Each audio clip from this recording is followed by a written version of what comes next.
ആന്ധ്രാപ്രദേശിൽ പക്ഷിപ്പനി സ്ഥിരീകരിച്ച പശ്ചാത്തലത്തിൽ കടുത്ത ജാഗ്രതയിലാണ് അയൽ സംസ്ഥാനമായ തെലങ്കാന. ആന്ധ്രയിൽ നിന്നും കോഴികളുമായി എത്തുന്ന വാഹനങ്ങൾ അതിർത്തിയിൽ തടഞ്ഞ് തിരിച്ചയക്കുകയാണ് തെലങ്കാന ഉദ്യോഗസ്ഥർ. ഹൈലി പാത്തോളജിക്കൽ ഏവിയൻ ഇൻഫ്ലുവൻസ അഥവാ HPAI ആണ് ആന്ധ്രയിൽ പടർന്നു പിടിക്കുന്നതായി കണ്ടെത്തിയിരിക്കുന്നത്. കഴിഞ്ഞ ദിവസം ജോങ്കുലംബ ഗഡ്വാൾ ജില്ലയിലെ പുല്ലൂർ ടോൾപാസിയിൽ വെച്ച് ആന്ധ്രയിൽ നിന്നും കോഴികളുമായി എത്തിയ വാഹനങ്ങൾ തെലങ്കാന തിരിച്ചയച്ചു. ആന്ധ്ര അതിർത്തിയിൽ 24 ചെക്ക് പോസ്റ്റുകളാണ് പരിശോധനയ്ക്കായി തെലങ്കാന സ്ഥാപിച്ചിട്ടുള്ളത്. നാൽഗൊണ്ട ജില്ലയിലാണ് ഇതിൽ 3 ചെക്ക് പോസ്റ്റുകൾ. ഇതിനിടെ തമിഴ്നാട്ടിലെ തിരുപ്പൂരിൽ നിന്നും കാമറെഡ്ഡി ജില്ലയിലേക്ക് 30,000 കോഴിക്കുഞ്ഞുങ്ങളുമായി എത്തിയ 2 വാഹനങ്ങളും തിരിച്ചയച്ചിട്ടുണ്ട്.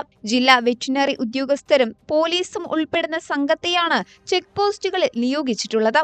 പക്ഷിപ്പനി പടരാതിരിക്കാനുള്ള ജാഗ്രത പാലിക്കണമെന്ന് മൃഗസംരക്ഷണ ക്ഷീരവികസന വകുപ്പ് എല്ലാ ജില്ലാ കളക്ടർമാർക്കും നിർദ്ദേശം നൽകിയിട്ടുണ്ട്.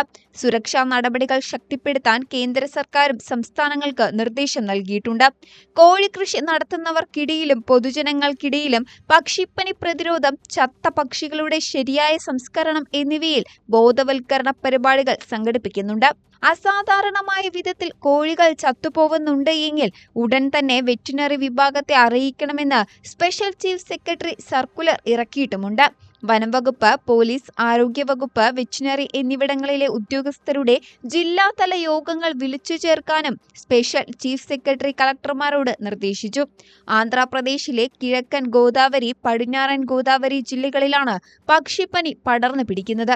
ഭോപ്പാൽ ആസ്ഥാനമായുള്ള national institute of high security animal ഡിസീസസിൽ നടത്തിയ പരിശോധനയിലാണ് H5H1 വൈറസ് സ്ഥിരീകരിച്ചത്. പക്ഷിപ്പനി ബാധയുടെ പ്രോട്ടോകോൾ പ്രകാരം കോഴി, മുട്ട, കോഴിത്തീറ്റ എന്നിവ അതത് പ്രദേശത്ത് വെച്ചു തന്നെ ശാസ്ത്രീയമായി നശിപ്പിക്കണം.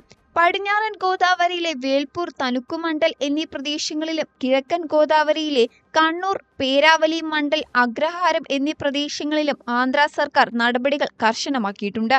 കേരളത്തിലേക്കും ഇറച്ചിക്കോഴികൾ എത്തുന്നത് തമിഴ്നാട് ഉൾപ്പെടെയുള്ള അയൽ സംസ്ഥാനങ്ങളിൽ നിന്ന് തന്നെ ആയതിനാൽ സംസ്ഥാനവും ആശങ്കയിലാണ്.